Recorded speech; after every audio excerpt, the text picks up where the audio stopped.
another one of the times when Coach Scott wasn't there and we were looking to pick up a kid and he showed up. And he had come right from rec. And I remember standing with Mike Fiskus in the cage and we were watching him, and he was as raw could get. And I just remember like looking at him and thinking, God, he's got really good feet. Like, and I always, for some reason, look at their feet first, like to see how they move. And I was like, he really. And then Fiskus walks over to me. I go, what do you think of him? He goes, he's got really good feet. So at that point, I was thinking, okay, two guys that like the feet. So we took him on. He was just raw. He didn't have the greatest throwing motion. He could make good contact, and I think you led the team that year in batting average. And he's just, you've gone from a kid that was playing rec to a kid that is playing competitive baseball, and you're always trying as hard as you can, and I've always liked that. And I think my favorite thing of you is that you're always happy.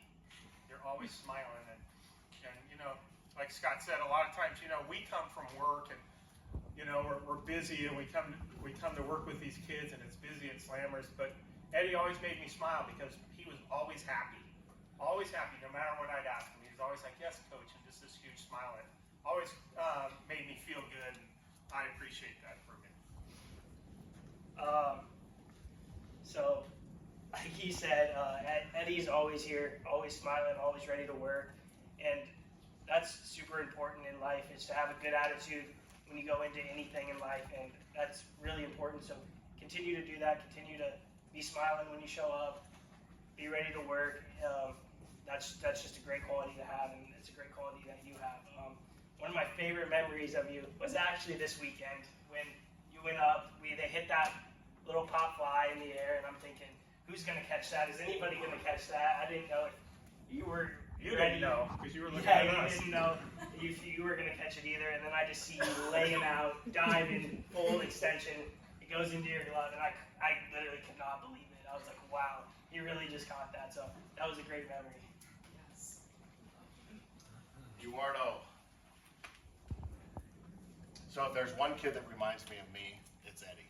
And part of it is, so for those that don't know, baseball was just something I did to fill the time. I was actually a primary soccer player.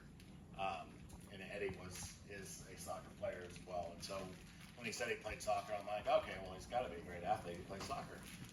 In spite of what the football players think.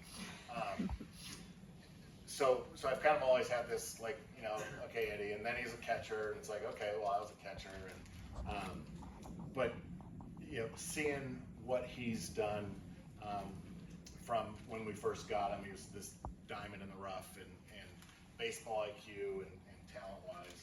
A couple more years, you'll be as good looking as I was at your age. But you know, I love the fact that you know he was always ready to go, and you know, not afraid to get dirty and dive and work through pain and injury. You know, gotten it out this week.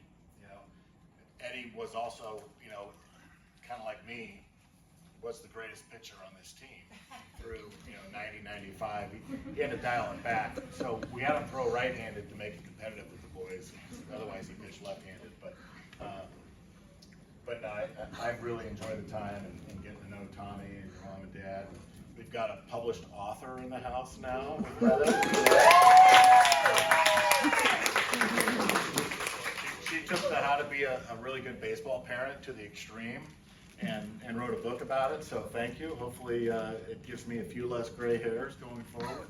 So, but no, I've really enjoyed coaching you. Looking forward to seeing you play at Grandview. And when I decide to come around,